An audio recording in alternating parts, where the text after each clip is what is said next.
The following may contain offensive language, adult humor, and or content that some viewers may find offensive. The views and opinions expressed by any one speaker does not explicitly or necessarily reflect or represent those of Mark Radulich or W2M Network. Please listen with caution, or don't listen at all. Hooray for Hollywood, where stars are living large, in mansions with their servants and their credit cards in charge, with fame that's fleeting, but the egos never change, where everyone's a genius, except the ones who really arrange. Hooray for Hollywood, where the scandals always sell, where every whispered secret is a new tabloid's tell. Oh, how we adore the endless red carpet galore. Hooray for Hollywood, where less is always more.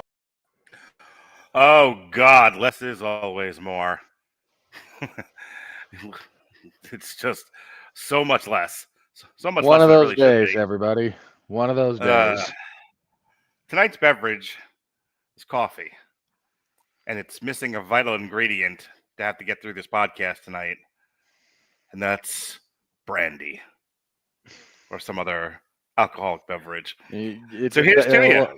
It is not, that coffee is not Irish enough for you, is kind of what you're getting at there. Hello.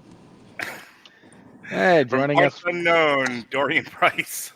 in transit, so in a constant state of motion, so as not to be tracked by the federal government. We have Dorian Price joining us. Dorian Price reporting in from an unknown location deep behind the walls of his shrouded hideaway. Yeah. I'm actually coming to you guys as replacement for Miss Shay Tate and Matt Kettner, who both work in computer services, and since we have a full moon tonight, it's decided to fuck with both of their jobs. So for any of the rest of you working in computer services out there and this full moon is fucked with you, our hearts are with you. Indeed. I don't want to do this podcast. I would rather just do taxicab confessions with Dorian Price. Could you just pick up random passerbys and just ask them comical questions like hi, can you please take me to such and such place? That's fine. What do you think about Kraven's last hunt? Right. And please God, let it be his last hunt. Yeah. So We'll get to it. Do this proper. Ladies and gentlemen, boys and girls, children of all ages, you are listening to a Radulich and Broadcasting premier podcast. Damn you, Hollywood, and that over there is Robert Winfree. Yay. Yeah, the damn you Hollywood is strong over the last few weeks. It's really... We are not closing... 2024 started with a whimper, and it's ending in similar fashion thus far. It's ending with a rage-induced scream, because you're right. Damn you, Hollywood is strong, and you ain't just whistling Dixie.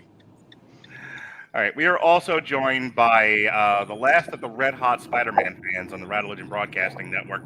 He loves Venom, he loves Carnage, he loves symbiotes. He loves it all, and he's going to tell you about his great love for Kraven the Hunter, I'm sure. Ladies and gentlemen, the protocol's son, Jason Teasley. How do you do, sir? Doing good. How about everybody else? We're having an existential crisis here. I'm drinking coffee to try to get through this. I got a big glass of milk, so we're good. Because you're craving some cookies? Whackity schmackity do. There it is. All right, speaking of yakety schmackety do, Robert, What are we talking about tonight? Obvious. Anything but the movie. Hey now. Allegedly, everyone, we will be discussing Kraven the Hunter. Yes, indeedy, lemon squeezy. Kraven the Hunter is a 2024 American superhero film, in theory, featuring the Marvel Comics character of the same name, someone once told me.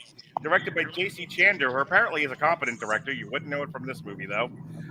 But the screenplay by Richard Wenk, Marcum and Matt Holloway.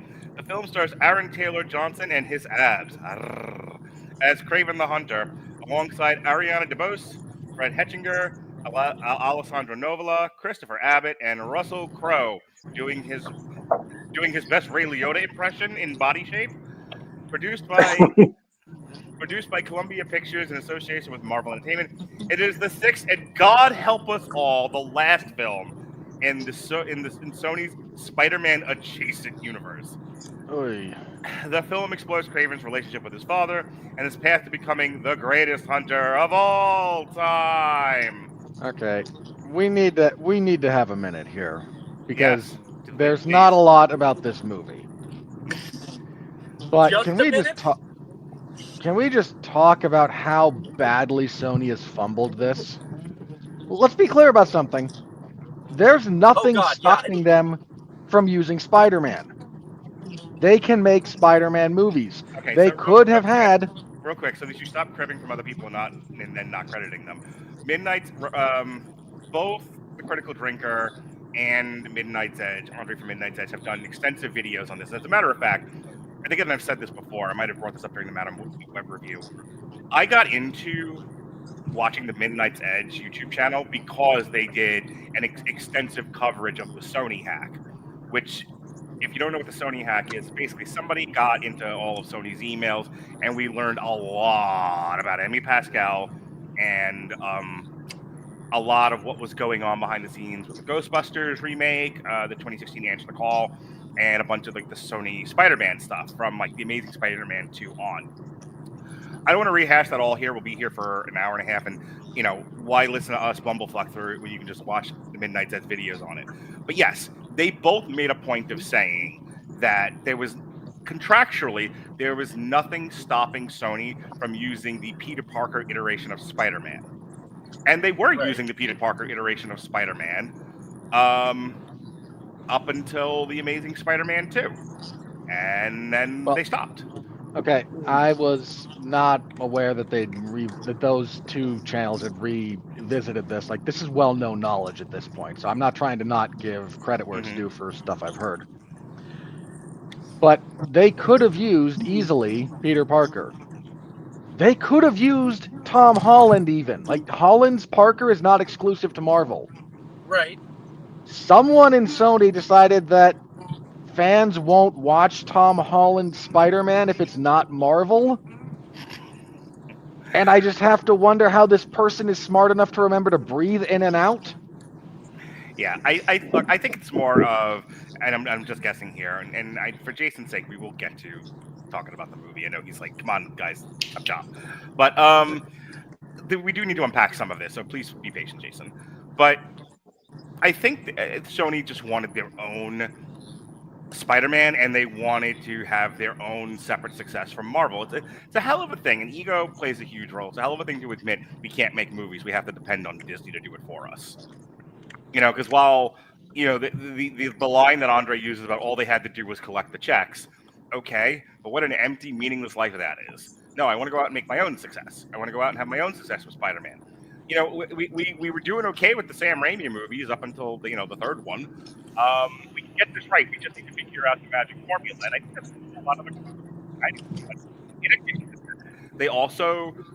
These are really the two main points that I want to talk about with how we got to Kraven's Last Hunt, and that is they saw the Avengers and went team movie, got it. And then somebody was like, well, what Spider-Man, what team is Spider-Man on? The Avengers. Well, that's not going to help us. He was in the Fantastic Four for a cup of coffee. Also not going to help us. So what other team So what other team is present in the Spider-Man universe? The Sinister Six, and they're all bad guys. Great, go with that. I can't tell you how awful an idea that is. And I could spend an entire podcast explaining why doing a villain-centric team-up movie with Spider-Man's Rogues Gallery is just the dirt worst. The other side of it was, this is going back to Robert. I think I've been saying like sort of the origins of the let's do everything female focus starts in like 2014, 2015, and then it doesn't start. Things don't start coming out of the sludge pipe until about 2018, which whatever year dark feminism was. Well, it started before but close-ish. It starts to become a thing in 15, 16 is when the first few of these start coming out. Right. Because again, that's kind of around the time Answer the Call comes out, and that's some of those the Charlie's Angels remake that we don't speak of, which was the same year as dark feminism. Yeah. So 16 it starts, and then it really kind of hits the worst of it between 18 and 21. Right. And then the last 3 years have been the last of the sludge getting pushed out of the sewer pipes. Right. So I think going forward, we're not going to see much more of this. Now it's recognized as being an abysmal failure. But Amy Pascal desperately wanted a female-centric Spider-Man universe. Why she didn't go with the obvious choice of Spider-Gwen or Spider-Woman, I'll never fucking know. And I can almost buy the lizard brain, of the let's do a Sinister Six movie. What I can understand is how they went not Spider-Gwen, not Spider-Woman, not Spider-Man's kid, Silver Sable. What? Why? Why would you do a Silver Sable movie? Not even Black Cat, who at least has some degree of notoriety. She'd have been in there too. That was their plan. Anyway, Terrible. how we got to Kraven the Hunter, and I'll throw it over to Jason and tell us what he actually thinks of the character, is this is the last death throes of their trying to get to a Sinister Six movie. Like, they were just like, let's just keep introducing Spider-Man villains in their own movies, and then there'll be a Sinister Six movie, and we'll make $1 billion because it's 2012. And it did not work out. Jason, tell us your thoughts on the Kraven the Hunter character, of which this is trying to do a reasonable facsimile. I love Kraven simply because he doesn't really have superpowers outside of the mystical powers given to him when he almost dies. And there's a lot of different origin stories you can go with there. But the idea of Kraven being the world's greatest hunter and coming up to match himself against Spider-Man was a really great concept to begin with. And the whole he fears spiders thing, due to his mom being his mom's psychosis, which led him to match wits against Spider-Man and hunt Spider-Man just to prove himself and be his legacy, was really good. Now this movie goes a bit off the path, and they try to make him this sympathetic anti-hero when he's really not. He's really a prick, and he's egotistical. And they dip their toe into it toward the end when he has the conversation with his brother, and his brother basically tells him that you're just like our father. Your ego's exceeded yourself, and you finally start seeing that as much as they tried to build him up to be this good guy, wholesome person, he's not. He's a villain in his own right, just because of his ego. And it's something that that was explored, and I think should have been delved into a little bit better in this movie, rather than trying to make him sympathetic. Okay, don't go into reviewing the movie. I was asking I'm you not about yet. the character. Okay. How close? Just real quick, like 50 words. How close is the Aaron Taylor Johnson version to the comic book version? About 50%. Okay. So, Dorian. Yo. Hello back there. Hi. I do remember you do have some relationship with comic books. I don't remember what you've read or who you like. But are you familiar at all with the Kraven the Hunter character? Yeah, mine comes from old reruns from the 90s cartoon show of Spider-Man. And even then, and everybody in that show is brightly dressed and insane looking to start with. And then you've got this dude who's got this freaking lion around his, he looks like a character from Magic Mike. And it's again, if Channing Tatum had played this role, I would have made the joke and been like, so technically this isn't Kraven the Hunter. They wanted to make Magic Mike 5 on the hunt for pussy, and that didn't get greenlit, so they decided to make it Kraven the Thank you. But no, and poor Aaron Taylor Johnson, too, this is also not trying to review the movie. Every time, except for after Kick-Ass, that he stepped into a superhero role, it has just face planted. We all hated him as Quicksilver. We were glad when he died, It's like, no, Ultron, spin around, shoot him again. And then this was just but no. In answer to your final answer to your question, yes, I have knowledge of the character, but it is one of those. Oh yeah, you exist, don't you? I'm sorry, Johnny. I apologize. I forgot you were there. You may go now. I think the great tragedy of Sony having access to this character for as long as they've had it is that we never got a Kraven's Last Hunt movie.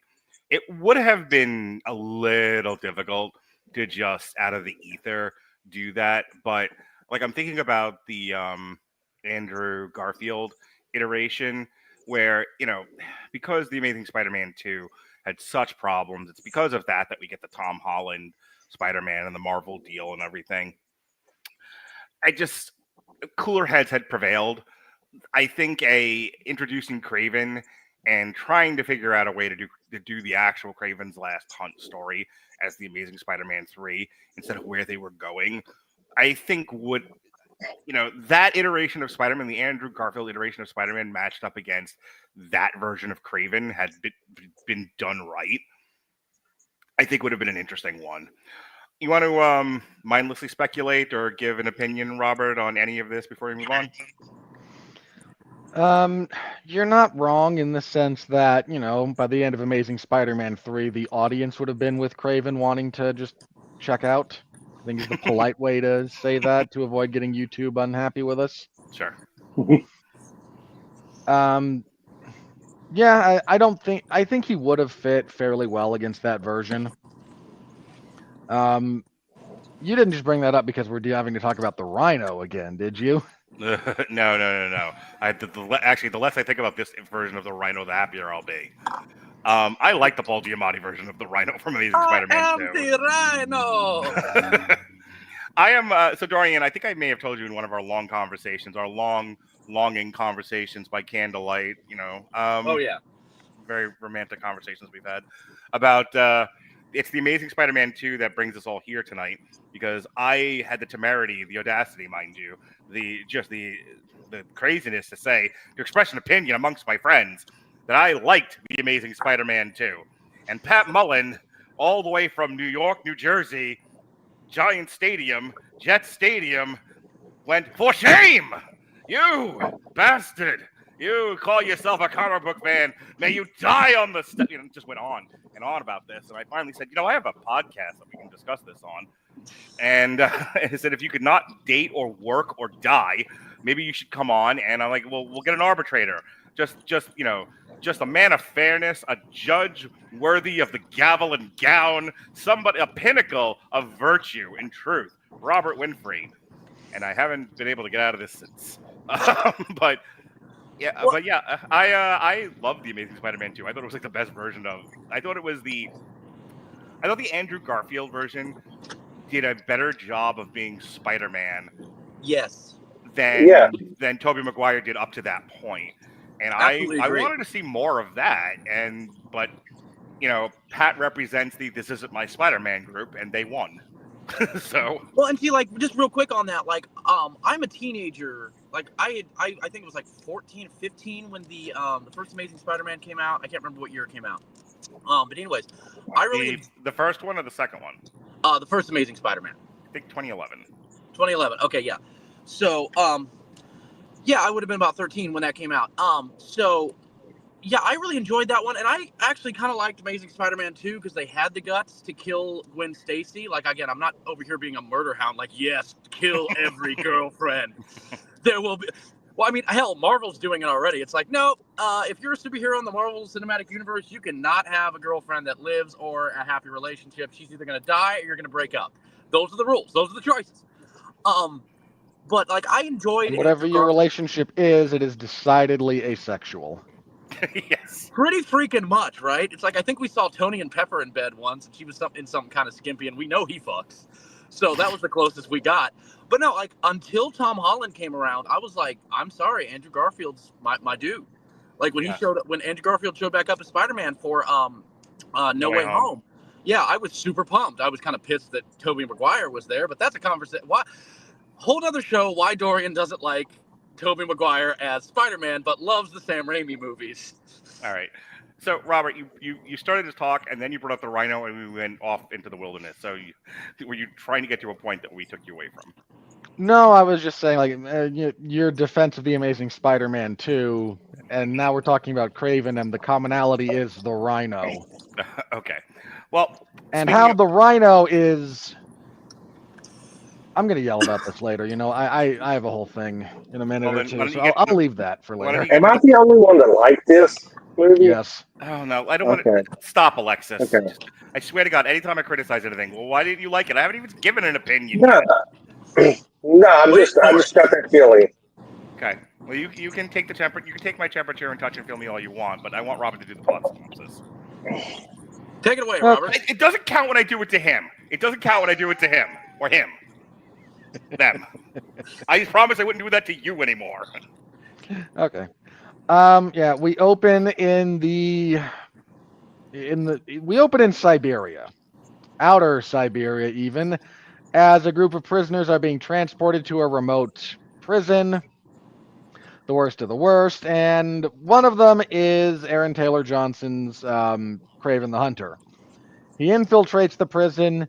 He gets a meeting with the writing of this is so bad. He's intermittently described as either the warden of this place or a criminal convicted here who's just, the place is so corrupt he's basically running it, and no one actually confirms one way or the other which one is true. He proceeds to murder him because, of course he does. Kills a few more people and escapes using funky animal powers like the talisman from Jackie Chan Adventures, and boy, that is a reference I never expected to make in my life. Nice. He escapes and gets on a plane with a faceless pilot who's literally we never see. Yeah, you do. You see her like 3 or 4 times. Okay. He leaves, and then the flashback. Who doesn't love a flashback? And we meet the Kravenov brothers. We have Sergei and Dmitri.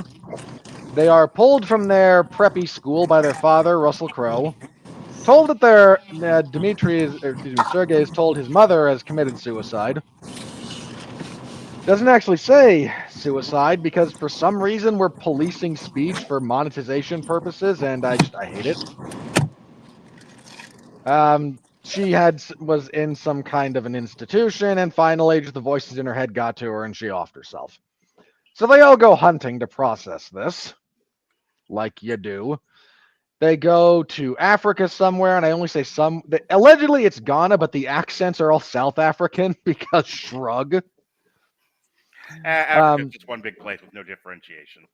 Yeah, it's not an enormous continent or anything, right? With millions of differentiations. Nope, it's one big place. Yeah. Anyway. So they're there because, again, they want to go hunting, and Russell Crowe wants to kill the legendary czar of the mountains, this great big lion. So naturally, when they're out hunting, it's Sergei who finds the great big lion who took all the steroids. I mean, really. This is like Brock Lesnar in lion form. Like, God damn it, I wasn't going to say that, but you took it. Yeah, that was my joke. The lion attacks Sergei and mauls him, and then Russell Crowe shoots it a few times. The lion drags Sergei off, where he is found in the bushes by Calypso, a little girl who was given a magic potion by her grandmother after a tarot card reading, and she pours the potion down this random white dude's throat to save his life. Again, like you do. Let me tell you, if I had a nickel for every random white kid I just doused with a potion. Go on, Robert. Quit making it weird. Oh, we left weird in the rearview mirror, my dude. So ultimately, Sergei becomes Kraven the Hunter. He recovers. Now he has animal powers. He has the eyes of an eagle, the speed of a cheetah, the strength of a ox, the sleep schedule of a sloth. I don't know. He's got all the things. I got to interrupt real quick and I need to ask you guys this because I'm pretty sure you guys were alive when this show was out. Wasn't there a show in the 80s called Animal Man that had like the same general idea, like the eyes of an eagle, the strength of an ox? It is not a novel idea. That Beastmaster. Yeah, I was gonna say Beastmaster, which I'll just say this now since you brought it up. My kids asked me what I thought of it. I was just like, this reminded me of like every B action movie in the late 80s, early 90s. And the first one I thought of was Beastmaster. So the Manimal decides to leave his younger half-brother with their abusive father, and he F's off into the woods to live deliberately. And I'm not even joking.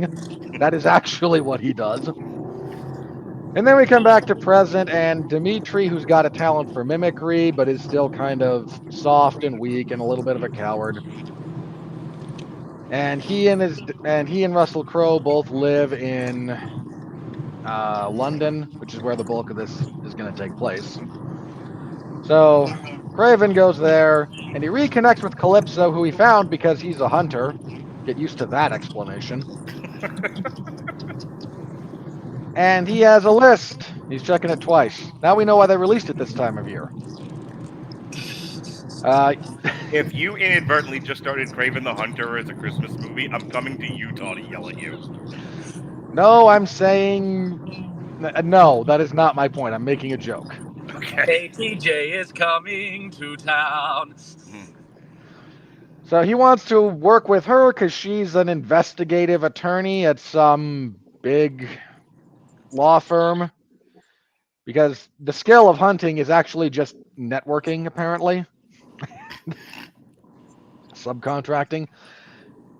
Anyway, around the same time, the gangster that he killed in the wastelands of Siberia, all of his assets as a criminal enterprise are now up for grabs.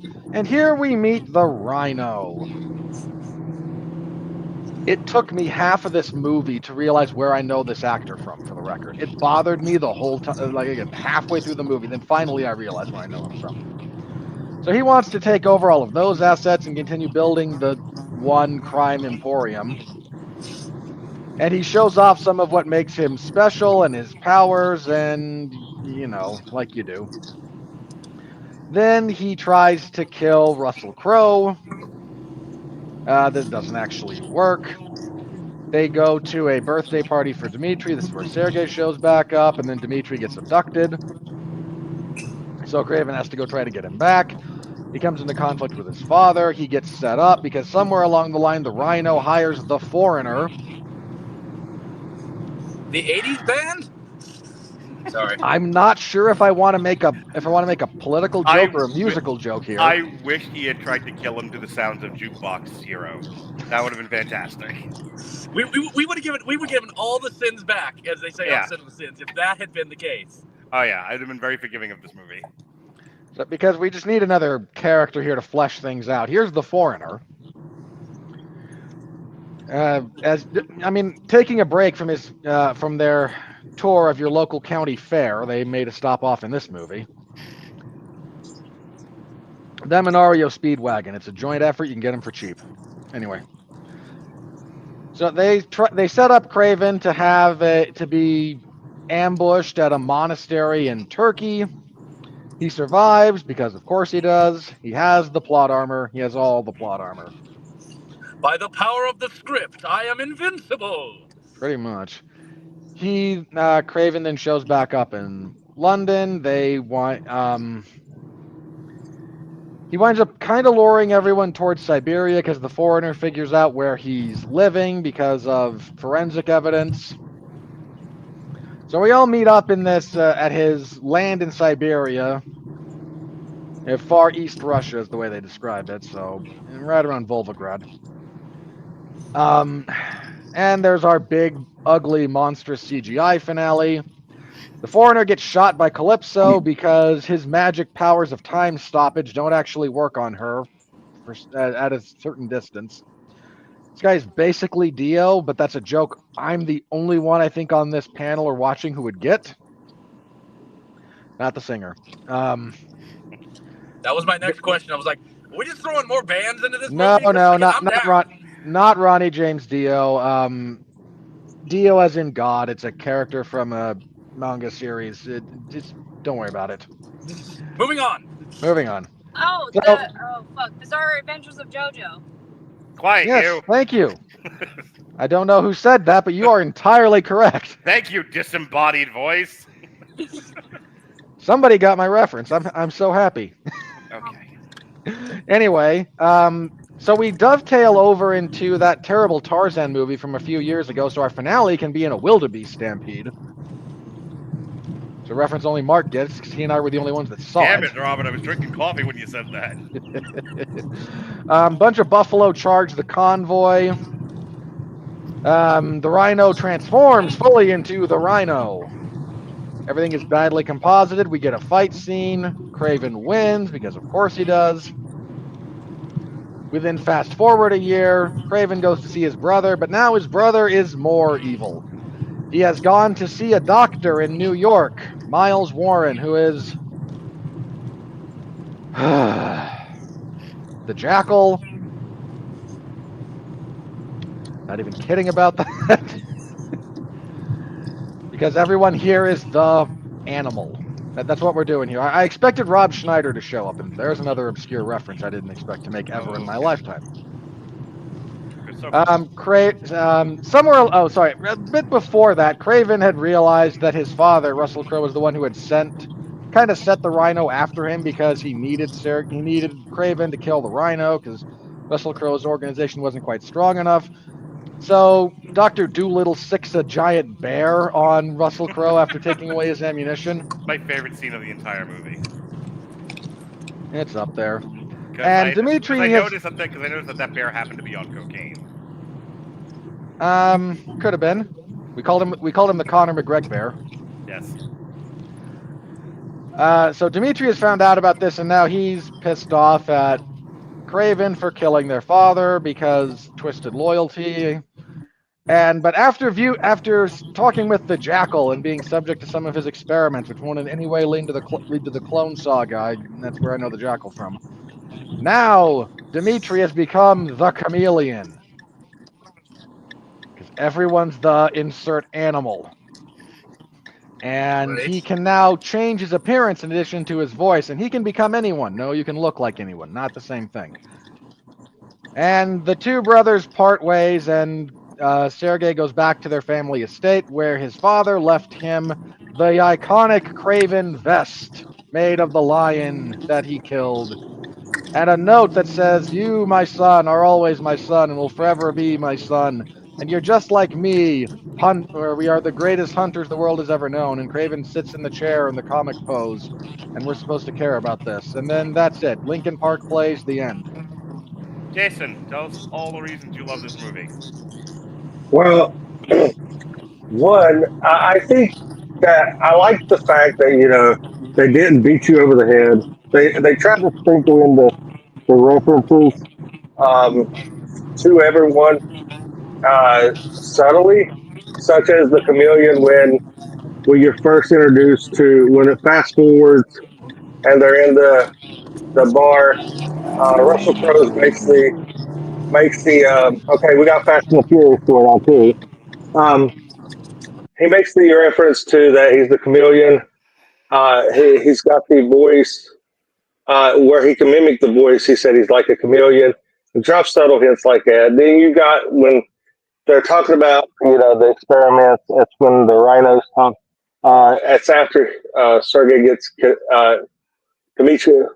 After the kidnapping happens, he finds out that his brother's actually is Kraven the Hunter, and they go on because he's lost a finger and already. He goes on and he talks about the disease that he has, and that's how you get the whole doctor in New York thing. It's sprinkled in there. It just don't magically happen at the end. It's sprinkled in there. As the rhino said that he had a disorder, and that's he was experimented through a doctor in New York, and that's why he's on the serum that he has in his little Dora the Explorer backpack that he carries around, and he hooks up to his access port, in the side of his stomach, because that's where access ports typically go, is in a fatty area. Go figure. But I really like this movie. I thought it was good enough just to like kind of turn your brain off. If you didn't know that it was Spider-Man adjacent, it would have been a lot better. I think the fact that Sony was trying to sprinkle all the Spider-Man references they could in without saying Spider-Man or giving any kind of knowledge of Spider-Man, nod to Spider-Man in the movie, I think that's one thing that really hurt it. You had the visuals of him being feared of the spiders when he gets drugged by the foreigner. And as well, the foreigner has no superpowers. He's just a hypnotist that he appears to be moving faster than what anybody can process, but he's actually hypnotized the people to make it look like he's just popping up all over the screen. Because, he's a master assassin that has learned hypnosis. They kept that kind of, they didn't really go into it too much of how he does it, but, the comic book variation and nod is that he's a hypnotist, and it makes him appear that he can travel through and manipulate time, which it's just the fact that he makes the people believe that. But I like the fact that you actually see at the end the younger brother who has been the I guess you could say the weakling of the family, and always been picked on and always been looked down on. That's why he seizes the power, is to show that he's not who everybody thinks he is.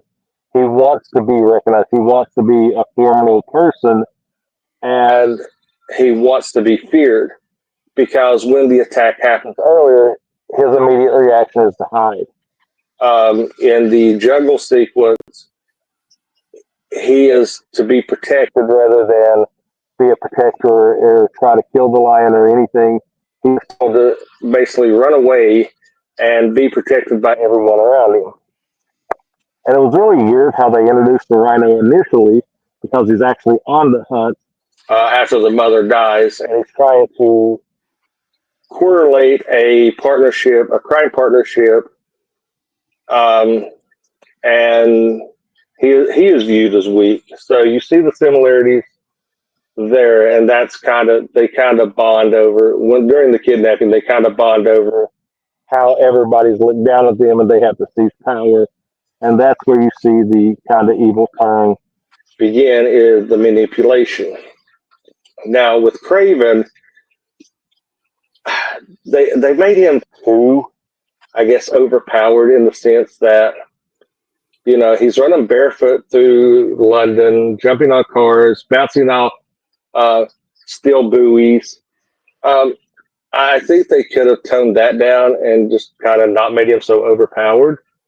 The fight with the foreigner, they could have expanded on and showed him, because they showed him getting his ass kicked and showed him not being, he's a formidable hunter, but he can't really fight. And that's something that kind of you've seen in the comics. He can track people, he can hunt people, but it's kind of his hand-to-hand combat is not on par with somebody that is trained in the fact. And I think the massive jump from him just showing up at a random funeral fighting Calypso, I thought that was kind of rushed, because he's standing out in the rain at a random funeral, and he recognizes her and gives her a card. There's no indication how he came to that conclusion, except he's a hunter. So yeah, he's a hunter is the new a wizard did it. Yeah, he's a hunter. I'm a hunter. I'm gonna start using that. for every Yeah, explanation I need to give. Like, why would you do it this way? Because I'm a hunter. because I'm a hunter. Yeah. I'm a hunter. Did you get Yeah. So did you get all your notes done? No. Why not? Because I'm a hunter. I'm a hunter. Yeah. I think they could have. I thought that it kind of drug a lot in the backstory. I think you could have cut a lot of that backstory out and just kind of seen him, being coming up and disposing of the criminal underworld and trying to be this anti-hero when only thing he's doing is seizing power for his father, and that's why that he gets double crossed for his father, because his father sees him as a asset to gain more of the criminal underworld, and he just doesn't see it until it's pointed out in the conversation at the end that he is actually worse than their father because he's doing it just to gain the notoriety and to get the publicity. And his brother's like, you're worse than him. And it just doesn't, the emotional impact that should have landed with did not. All right. Unmute him now. All right, go ahead, Dorian. Give us your craft review. Okay, well, I'm gonna keep this as short and sweet as possible. When this movie was announced, I was really concerned because I didn't think the character had enough pull. I understand there's Kraven the Hunter fans out there, and this no insult to them. Love the character you love, and fight for them. And characters deserve movies; they deserve to be told. But I was concerned about this one because there was no bouncing off points for him. The movie went through a whole bunch of directors and writers and stars. Originally, it was going to be Jason Momoa as Kraven the Hunter, which I thought, hey, visually, yeah, and heck, he made Aquaman cool, so hey, give him a shot. But what scared me the most is when the director came, the actual director they picked for this, and who did it with Aaron Taylor Johnson, said, "It is my sincere hope that this movie that we are crafting will wipe away all the past sins, excuse me, of the Sony Spider Universe." And I went, oh, we're screwed. But the storyline that they set up for this for this film, if you had tightened it up and take all the Spider-Man out of it, I could have seen this as a gritty reboot of Crocodile Dundee and would have enjoyed it. Mm-hmm. Not wrong. And, because we did a gritty reboot of James Bond and that worked. So it's like, hey, gritty reboot of Crocodile Dundee. But all of the, Russell Crowe always goes to 100, whether we need him to or not. And in this one, it feels like he goes to 100 and then he starts talking to somebody and lets his foot off the gas and then realizes and goes, oh shit, and then puts his foot back on the gas and goes back to 100. And Aaron Taylor Johnson, I'm sorry, he's a great actor. I've seen him in stuff that I've really loved him in. He face planted hard with this role. The only good thing that comes out of this film is that it has been announced that he will not be playing James Bond. And I know for a fact it's because of this movie. Because Barbara Broccoli, who is in charge of the Bond films, is picky. If you're on the list and you make a dumbass action movie while they're considering you for Bond, your ass is out the door. So that's a good thing that came from Kraven the Hunter. Wrapping up, final thoughts in this movie, because I don't want to, drag this out too long, is it's a mess. It started out, I think, as a cool idea that, like I said, if it hadn't been Kraven the Hunter, if it had been, Crocodile Dundee or literally anyone else, then it could have been an entertaining movie. On the Radulich Network, we have the Berg Rules of Engagement, we have the Shea Doctrine, so I, for the first time, will quote the Mick Wanamaker Compromise. If a movie is entertaining, then it's good. And that's where this movie fell flat. It is not entertaining. There's my thoughts. Right. Are you sticking around, or because you're off picking up transients in the streets of Missouri, you need to go? Just tell me what you need. I'm sticking around.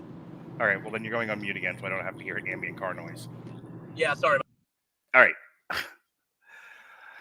couple of things before I go into my craft review. Stop making movies about villains. Just stop already. Like, Please. you get Wicked Part 2. You earned that one. But after that, cut this out.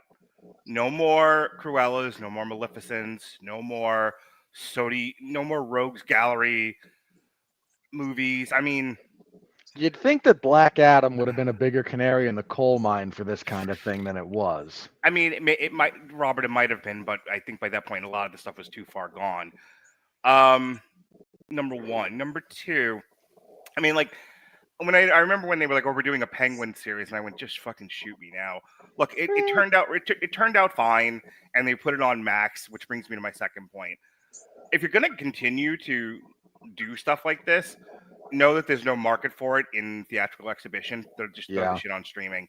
Sony. We're gonna talk about this with the money, but this is gonna bomb, and Sony could have saved themselves a lot of embarrassment and financial upheaval had they just sold it to Netflix. Because God help me, this looks like a Netflix movie. Yep. When we talked about Atlas and Damsel and a couple of other movies from 2 months ago, and we looked at the 10, I don't want to keep saying 15, the 10 worst movies, because it felt like 15, the 10 worst 10 streaming movies of 2024 so far, and I said half of these look like they were filmed by my friends doing a LARP. You know, they're just like out in the backwoods, just fucking running around with a camera, which is awesome when you're 15. It's awful when you're a major motion picture fucking studio. It kind of works if you're porn. There's the middle ground. But my point is, like, this has no, this director apparently is acclaimed in other areas. I don't know what the hell happened here. This doesn't look good, like, aesthetically. This has no style. All the style goes into Aaron Taylor Johnson's superhero powers. Everything else looks flat, looks washed out. I understand we're in Africa. We're in the plains of Africa for a lot of this movie, but there's movies that make Africa. When Hotel Rwanda made Africa look pretty, and that movie's about a genocide. And this movie couldn't Blood figure Diamond, that out. Same thing. Yeah, like, there are movies that are gritty and bloody and awful and just harrowing that still make Africa look like the majestic place of nature that it truly is, and you couldn't do that with this movie. This movie makes this look like you shot it in a barren wheat field in fucking Kansas. Drove me up the wall. To be fair, they're only in Africa for a little bit, and then they don't even give Russia personality. It's not like that place is devoid of it. Right, there was more personality in Russia in Rocky IV. Yeah, 1,000,000%. And this looks like not even this looks like Eastern Washington State is what a lot of this looks like, and I've been through there. Yeah, I just the movie looks again like a lot of straight streaming settings. It's just, there's nothing to it. So Jason's like, am I the only one that liked it? I was bored through most of this. Now, granted, it was the second of a double feature I saw with my kids, and we started with Lord of the Rings: War of the Rohirrim. And then we went and got sandwiches and soup, which I must recommend. The chicken pot pie soup at McAllister's. It's delicious. I suggest you all go get a bowl. It's fantastic. This was not brought to you by McAllister's. I'm just, cheap plug. Anyway, and then I went back, and I also wasn't feeling well, and it was dark out. There were wolves after me. Whatever. I dozed off in parts of this because it's just not engaging at all. But all is not bleak at the cinema. Aaron Taylor Johnson's an attractive man. The best parts about this movie is watching him do parkour. Like, hang on. So the best parts of this movie are watching his stunt double do parkour. Sure. I enjoyed the opening. I kind of want to see a movie just about that opening. And like skip everything in the middle, and then like I wanted to see Kraven the Hunter, Agent of S.H.I.E.L.D. Like, to me, like, that was the interesting stuff.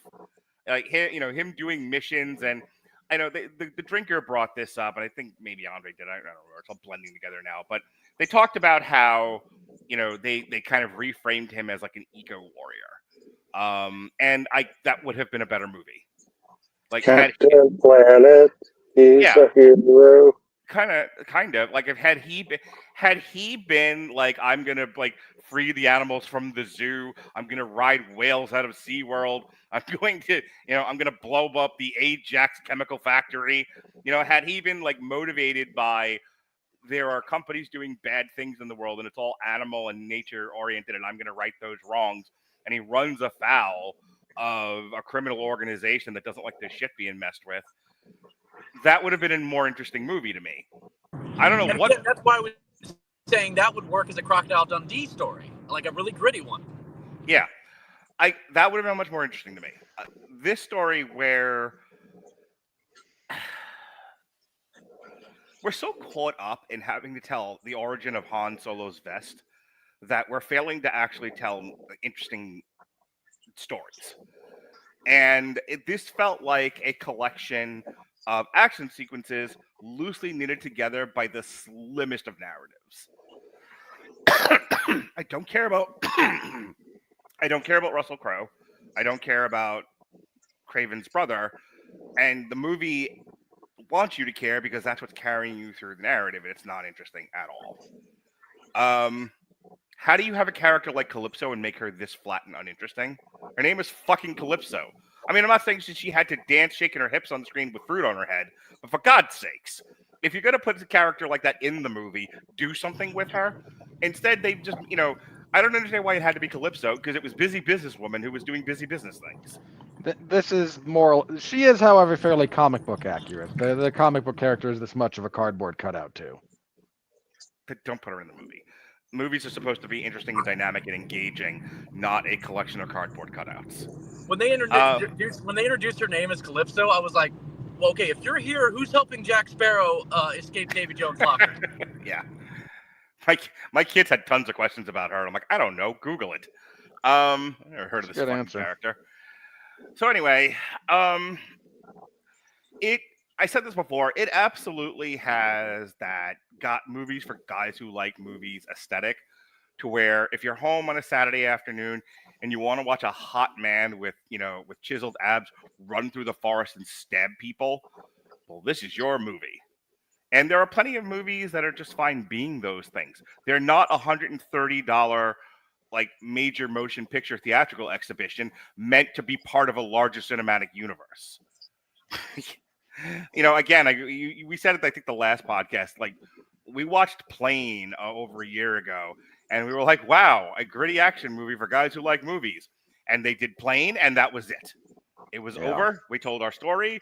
We gave us some good action, some good acting, and we were done here, and we moved on. The Beekeeper from January. We were like, good premise, good fun action, pretty well told story. We're good here. Aren't they making a sequel to that? I hope not. I hope that was just your joke. But well, hang on. Which was the joke I made about that? Did I make more apiary jokes, or was that the point at which I did? Okay, so we've got the accountant, the bricklayer, you did both, the mechanic, and the beekeeper. What's the next blue-collar thing that's secretly the master assassin that we can? You did both, Jeff Foxworthy. You did a whole routine on apiaries, and now we have the mason and the bricklayer and the accountant, and now we've got the blue-collar Avengers. Next one up has to be the garbage man. Some trash has to be taken out today. I hate everything. As long as his civilian name is Duke Drosy, we're okay. God damn it! That's the second time where I'm just like, don't make the Duke the Dumpster Drosy joke. Don't make the Duke. Just get through this. Yeah. And there you are doing all my horrible stuff. So anyway, in conclusion, had this been called Aaron the Hot Hunter, sure. It's fun. No, it came out during Christmas. We call it Hot Frosty. Hot Frosty is the best movie I've seen this year. 10 out of 10, 5 stars. I wish I thought you were joking about that. I raved about that last night. Yeah. I had hot cocoa in my eyes, and I don't mean like Mickey Monorail goes like, don't touch me. Woof. No, I mean like, I just Hot Frosty, and it was amazing. Anyway, you had some hot and frothy in your ass for sure. I'm about to give you a hot frosty, and it'll be our little secret, and that joke never stops being funny. So anyway, Counterpoint. It was never funny. you're never funny. And stop stealing my shit, you hack. Um, so yeah, had this just been, another straight to streaming B action movie, I wouldn't be so uptight about it. But I'm just gonna throw this last thing out there, not to be Robert, who I love dearly, but not to be you. But I'm just getting bored now of superhero movies. Just like I don't look forward to these anymore, and they really have to be like over. Like it's funny. Bit of a rant / tangent here, but Alexis put in the group chat that we're getting a trailer for Superman, and I don't want to beat up on the woman, and she's allowed to like what she likes and be excited for what she's excited. But I couldn't be less excited for anything coming out of DC right now.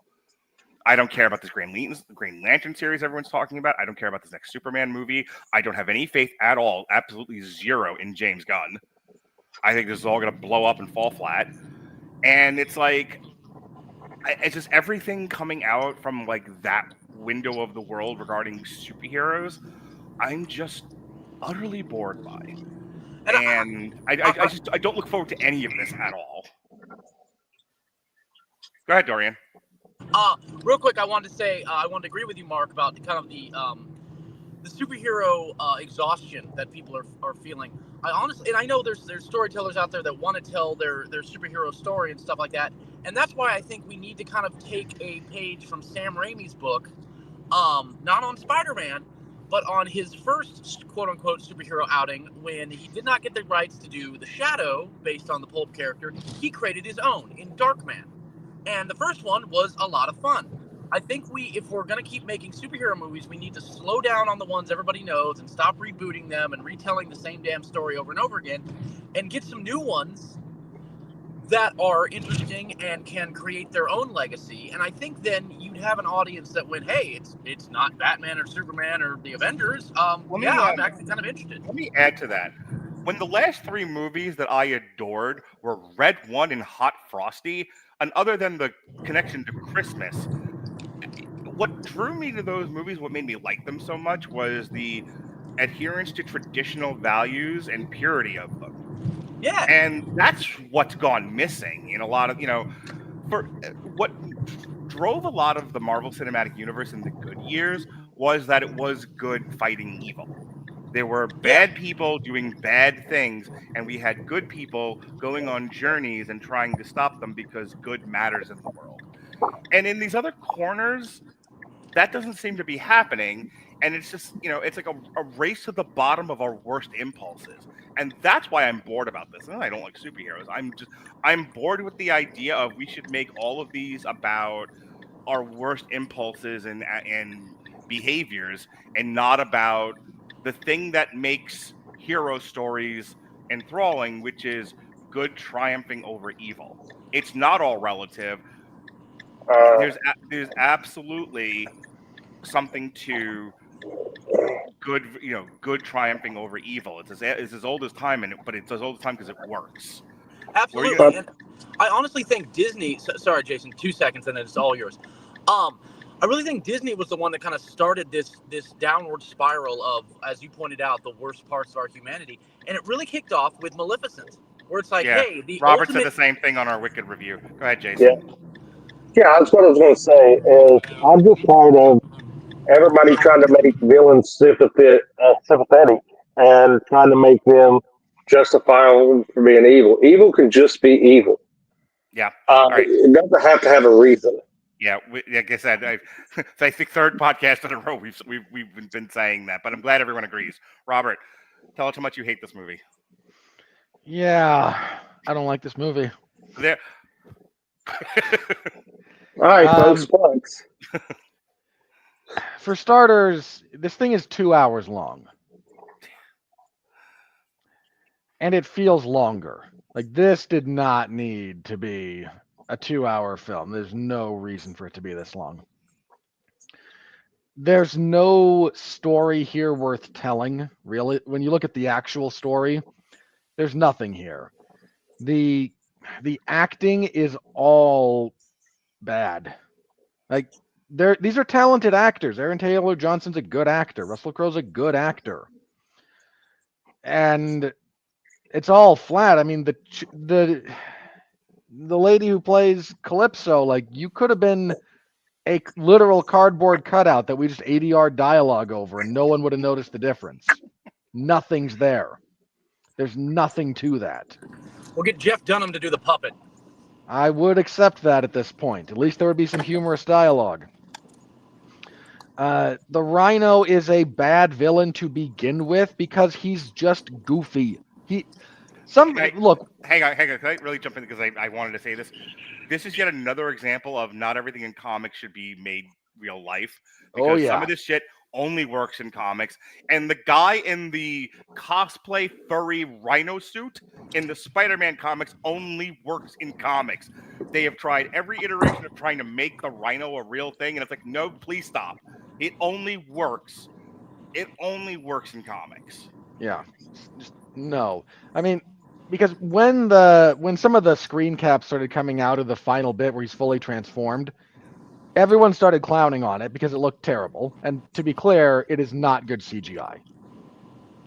But somebody, like some of the replies to some of this clowning started being like, well, what'd you expect? It's the Rhino. It's either this or a guy in a mechanical suit, referencing Paul Giamatti. And a bunch of us went, yeah, that's the point. This character should not be in this medium. Period. Leave him at home. It's a bad idea. So, yeah, Rhino is stupid. The whole middle section of this is just boring. There's nothing happening. There's nothing interesting about the character interactions. The finale sequence where Kraven's like, no, I was the bad guy all along, or I really have become my father. Like, it doesn't land because we haven't done any of the character work to make the family dynamic appealing and to make that revelation kind of hit. And so, it just falls horribly flat. And the fact that there's just nothing to this movie. Nobody who made this thing cared one iota about it. And it's painfully obvious. This is badly written. It's not very well directed. I'll say it's competent, but certainly that's the baseline I can give it. This is a director whose other work I've enjoyed. Like, I like All Is Lost a lot. Boy, the dialogue... If you're a working director with a real specific aesthetic and somebody offers you a superhero movie, run the other way. Run screaming. Yeah, we need to jump back to the 90s for a second to those old Dare commercials. Just say no. Yeah. I did not enjoy Triple Frontier though. I think the response to that one is kind of the reason this director hadn't done anything for like 5 years. No, that was just all the rewrites and reshoots. Well, that too. Like this poor movie, like it never had a chance, and no one involved in this cares. Not the writing, not the directing, not the acting. The music is bad. How often does that stand out to you? But watching some of the sequences in this, like, oh god, this music does not match what's going on here at all. And because you're not actually building suspense, you're just kind of being a downer. And I'm fine with downer music in action sequences if you're getting to a point with it, but when his big chase through the streets of London and hanging off the end of a helicopter has this like somber piano music, like what are we doing here? Who thought this was a good idea? The Sony's many failed attempts to try and get this stupid idea they have off the ground is finally dead. Thank God. Good. I haven't even enjoyed the Venom movies. I know other people have, and I'm not here to debate that. Morbius was a meme. Like, that's really all it was. Madam Web was so bad you had to laugh at it to find anything approximating value in that pile of piss. I at least enjoyed laughing at Madam Web. You know what? There's two decent things that came out of Madam Web. Dakota Johnson managed to resurrect a little bit of her like Q rating because of how she handled the press tour related to it. And for some reason, that's the first time a lot of people had seen Sydney Sweeney, and she's now gonna be Christy. Why am I blank? Christy Martin in that biopic. You know what's funny? You have two kinds of women in this world. You got Rachel Ziegler's and Sydney Sweeney's. Rachel Ziegler, you put her in front of a camera, and there's a good chance she'll tank your movie. Sydney Sweeney got put in a bad movie, was given every opportunity to fuck herself over, and handled it with grace and dignity and humor. More importantly, humor. Like, Sydney Sweeney learned a lesson that a lot of people need to learn. That sometimes you just gotta laugh at yourself and go, Yep. Just shit happens. Yeah, absolutely. And the Christy Martin story is actually an interesting one. Unlike Mark, I have to talk with you about this very briefly because it's out now. That Clarissa Shields biopic in boxing, Yeah, I've seen the trailer a few times. She is one of the least likable people in boxing, and I don't know why we decided to try and do her story. Because for a Take two. Because for a segment of the population, she's an inspiration despite her terrible personality. Period. The end. If you've never heard any of her interviews or anything, like, she is the worst. She really is. Film being a visual medium and people not going back to listen to those interviews, all they want to see is themselves on screen succeeding. Period. The end. Yeah, because I'm sure you're as big a bag of never mind as she is to succeed. Yeah. I'm really trying to move you past this, my friend. I know. I'm moving on. So yeah, I don't find almost anything good about this movie. Like it, again, we all kind of had a good time laughing at Madam Web. And for all the many, many, many, many, many faults with that movie, see our review. There's a boatload of them, including the main villain's entire dialogue being re-recorded and dubbed over. Like, there's a lot of things wrong with that movie. Somehow, despite it all, that movie did manage to kind of cobble together a pitiable personality. This movie is a void of all things style, substance. Yeah, I can't even call it like on my bottom 5 worst because it's such a blah movie.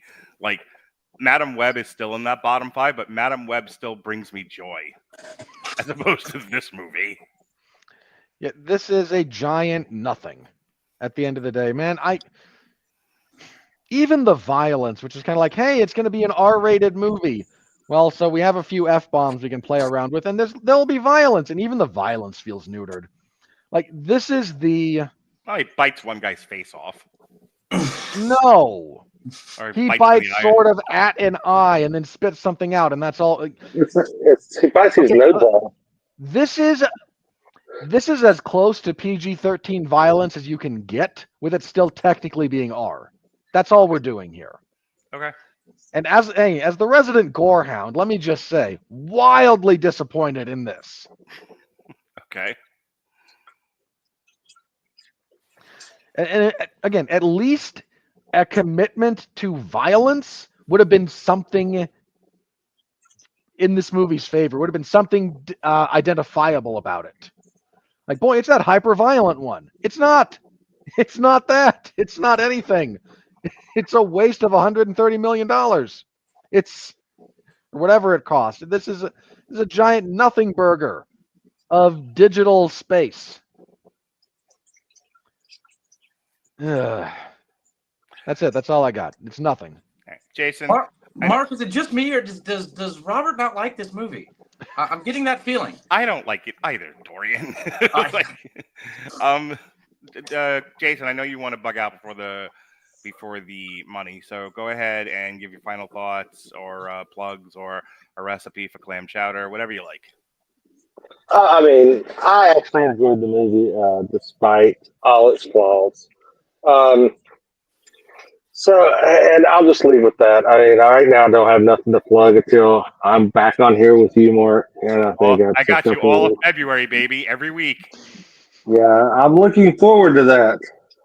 Really, I look forward to our Black History Month podcast. So do I. Because Hopefully by then you'll have fixed your mic. Hopefully, I mean, or get my iPad fixed. So maybe ask Santa for some podcast recording equipment. no, fuck that. Ugh. Okay, Jason. Why not keep the same big win that I've always had? Yep. So, why change? I don't like change, Mark. Okay, you should know this. I don't like change. All right, Jason. Good to talk to you All again, right. buddy. If I don't talk to you before Christmas, have a happy holiday. Yeah, Merry Kwanzaa. Okay. Yeah. Bye. See you, Bye. Jason. Later. All right. Ugh. This fucking movie. Father, you seem weary and saddened. Yeah, I understand. Look, I know it was like a 2-year delay on this thing for a variety of reasons, and I know that they are. If it had gone straight to Netflix or something like that, then the conversation was like, but why? This is this should have been big enough for a theatrical exhibition. Except, I said last night, when we reviewed Dear Santa, along with that, just award-winning, crowd-pleasing, masterful piece of cinema, Hot Frosty, that that I almost can guarantee you that when they decided to greenlight Dear Santa, it was for theatrical exhibition. Then they saw what they had and they went, no, nope. That's cooler heads are prevailing here. I listened to your guys' review of Apartment A. And again, I'm just wondering if the people at Paramount have more adults working for them than maybe some other of these studios, because I think I don't know how many of these are being commissioned for straight streaming, but I'm wondering how many of them they're looking at and going, are you crazy? These things are going to make money. We might as well just put them on the streaming service, and see what we can do there and just eat the cost. At least with Sony, who doesn't have a dedicated streamer, they tend to sell a lot of stuff to Netflix. And, you and I talked about this a couple of years ago. If you can get a decent price for your movie on Netflix, then you just take the profit off of whatever you sold it for, and that's that. The downside to that is the downside is that if you had a hit on your hand, you've now lost the opportunity to make oodles and noodles of money, which is why they're reticent to do it. But how did you watch the dailies of this? How did you watch the final cut before the film was locked and go, there's an audience for this, let's get this into theaters? People will begin running the theaters for this sort of thing. Can I answer that question, Mark? Please. Yeah, that's why I brought it up. Please, let's kick it around for just a second. I have worked with several directors, both as basically just runner all the way up to director of photography. I obviously direct my own stuff, but I worked for a director who would throw a bitch fit if a shot wasn't working and one of his shots wasn't working, and somebody would suggest another shot, like, oh, we go over here, we'll get that really nice light stream, and you still get the shot you wanted. It's just we move it about 6 feet. He would throw a bitch fit. There were times sitting in the editing studio, in the editing pit with him, and going, hey, I mean, as a director of photography, your job ends if the director said, where your job, quote unquote, ends, where your authority ends, is when the director says no, and you just kind of have to dance with that. It's I hate to quote Nazis, but it's most directors of photography on really shitty movies, when they're asked about it, was like, I was only following orders,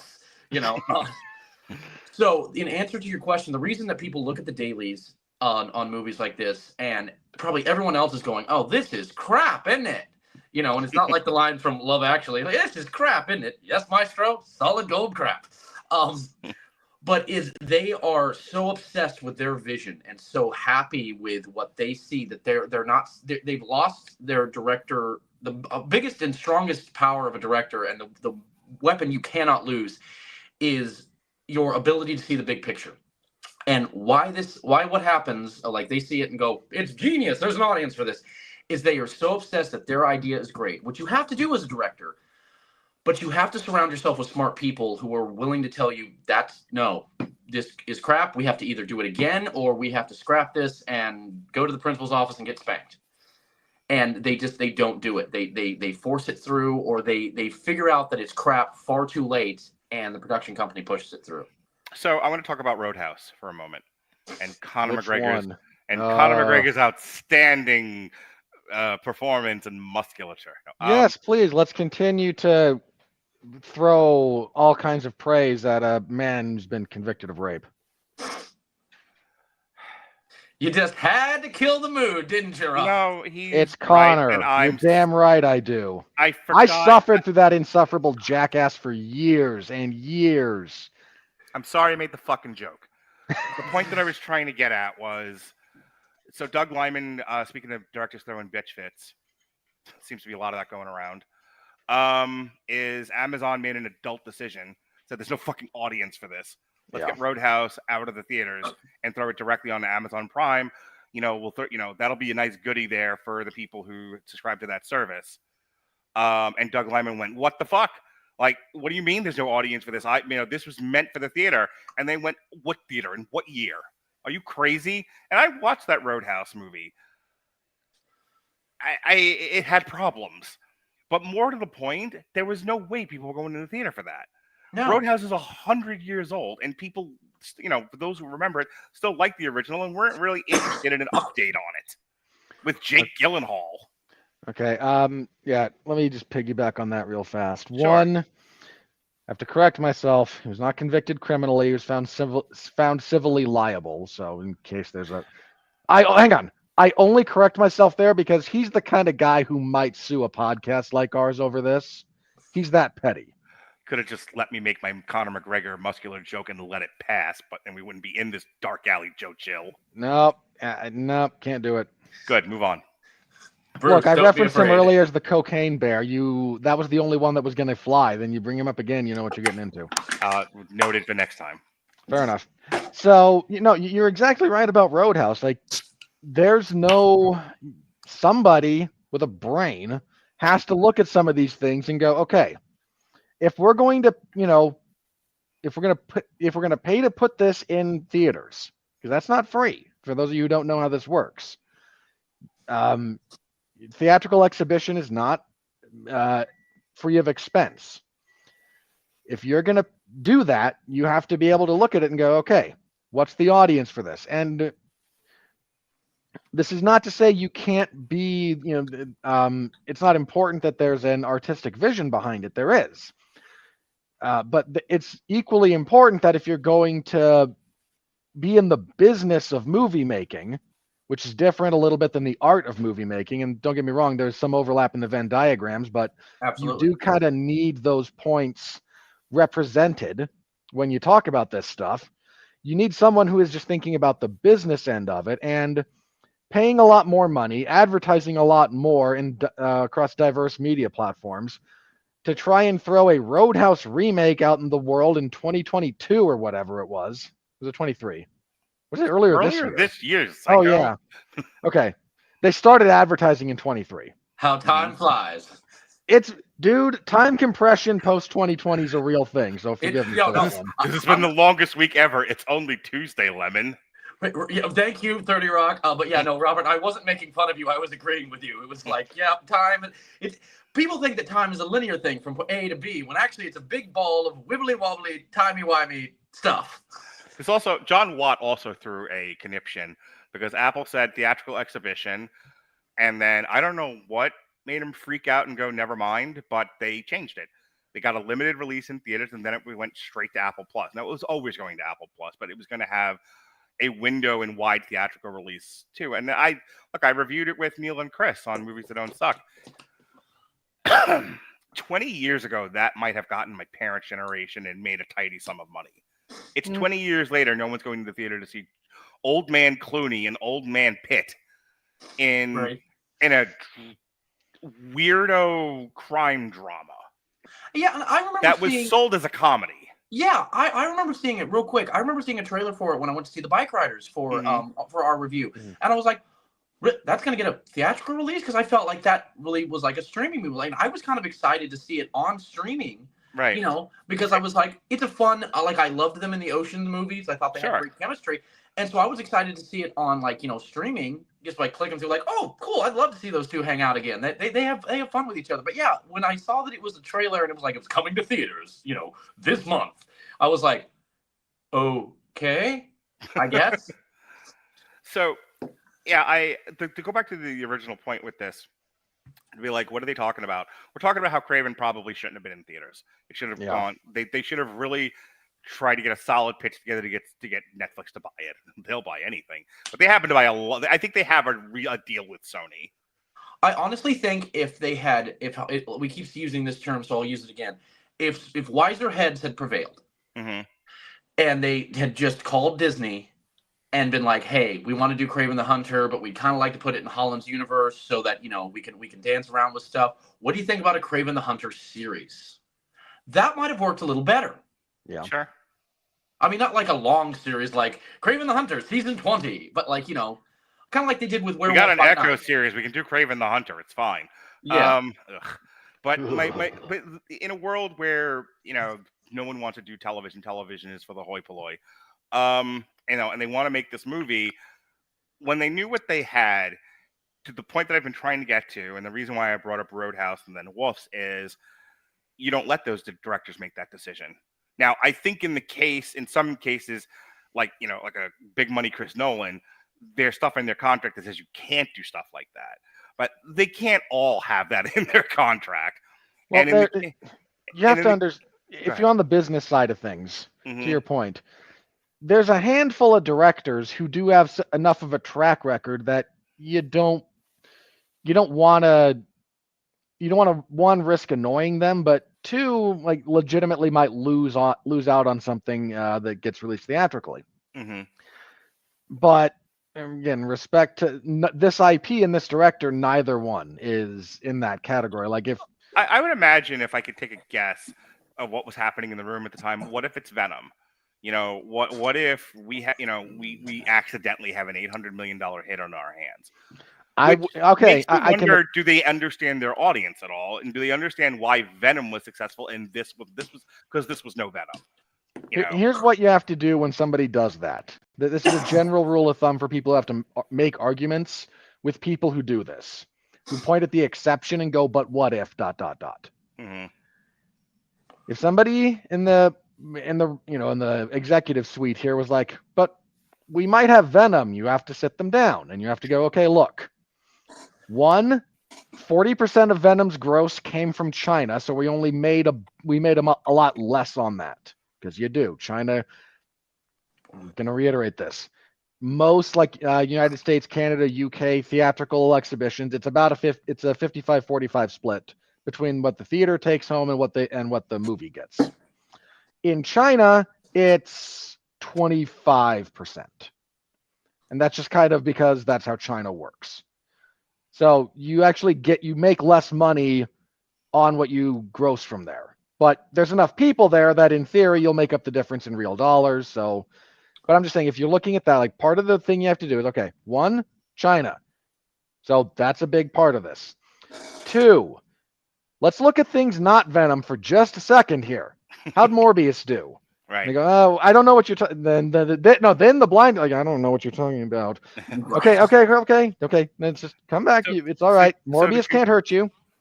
How about Madam Web? How'd that do? Oh, Right. They block out all the bad. You have to remind them of the bad. Right. So here's the thing: if Dorian, brings me a picture and says, "Sir, this is the final cut. Here, take a look at this. This is meant for theatrical exhibition. I want to see this up on the big screen. I think I deserve an IMAX screen. I think this is just fantastic." And I'm like, and I look at it and I go, "There's no fucking audience for this. No, not a paying audience. Not in the year of our Lord 2024. I'm gonna hurt your feelings." And Dorian's like, "What? You are hurting my feelings. Like, this is my artwork. I don't give a fuck. This is about." I hate to put it this way, but at the end of the day, you're the artist. You should be about making art. I'm the executive. I'm about selling tickets. Yeah. And if I got to hurt someone's feelings, and if I got to make an adult decision that says we're gonna take a bath on this, how can I make this up? How can I make money? Sell it to Amazon. Sell it to Netflix. Sell it to Apple. They'll spend money on anything, these drunken sailors. And yeah, look, you don't do that to the point that was being made for you. You don't do that with the Chris Nolans of the world. You can do that to J.C. Chandor. Yeah. Well, who gives a fuck? Well, I got to agree with you, Mark, and I'm going to be quick about this because I know you want to wrap this up. Well, as soon as you're done, I'm going into the money. Absolutely. And I'll just give my final thoughts about the movie too while I'm doing this. But the reason that this film doesn't work is that you're exactly right. There's no audience for it. And the reason that there's no audience for it is because the character did not get introduced correctly. We've tried this so many times and it's failed every time, and we never learn our lesson. is that if you want to introduce a character that is adjunct to a bigger character, in this case, Spider-Man, you need to put Aaron Taylor Johnson fighting Tom Holland in a Spider-Man movie. And then if the audience is excited by that character and wants to know, because like the writing was so good that, you know, there were different layers to Kraven and we want to know more about it, then you can do your prequel. Because then it's not a surprise of where he's going, but the audience then gets to find out and is interested in how he got to where we met him. You know, how was that journey? Where did he fall down, you know, the pit, you know, blah, blah. And that is the main issue.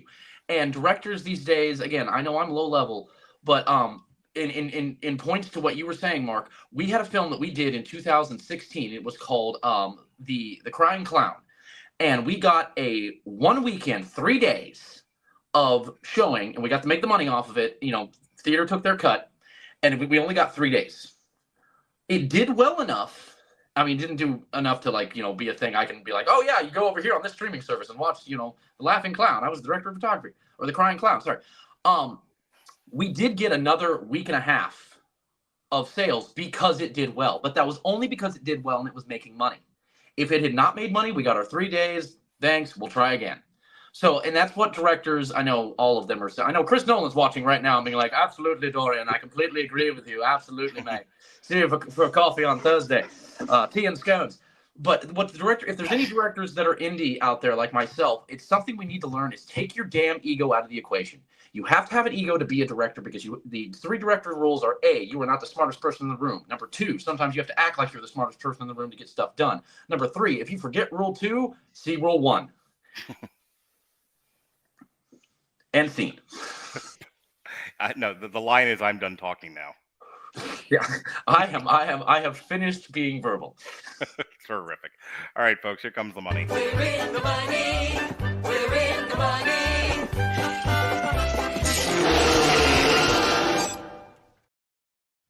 All righty. There we go. All right, on a budget of, you said it before and you were absolutely correct, $130 million. Everyone, for those with sensitive ears and my son, cover your ears. This thing has made a paltry, a pittance, a small $26 million.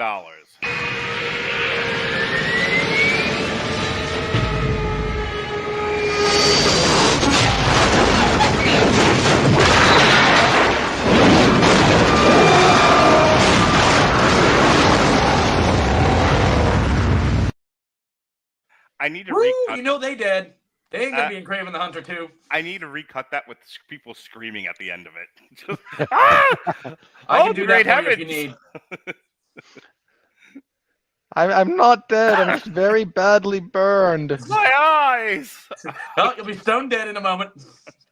All right. Kraven the Useless Horseshit. As of December 15th, 2024, Kraven has grossed $11 million in the U.S. and Canada and $15 million in other territories for a worldwide total of $26 million. Fucking Christ. I make $26 million doing BetterHelp. That's a lie. In the, I was gonna say.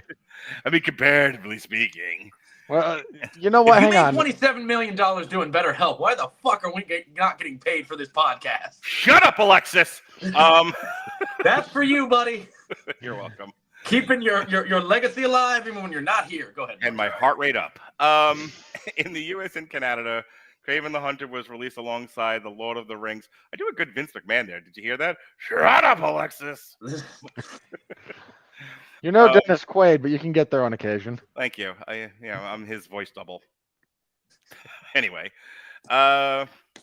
alongside The Lord of the Rings War of the Rohirrim, and was projected to gross $13 to $15 million from 3,211 theaters in its opening weekend. The film made $4.7 million on its first day and went on to debut $11 million, finishing third behind Holdovers, Moana 2, and Wicked. Might as well have been also behind The Holdovers from last year. Ugh.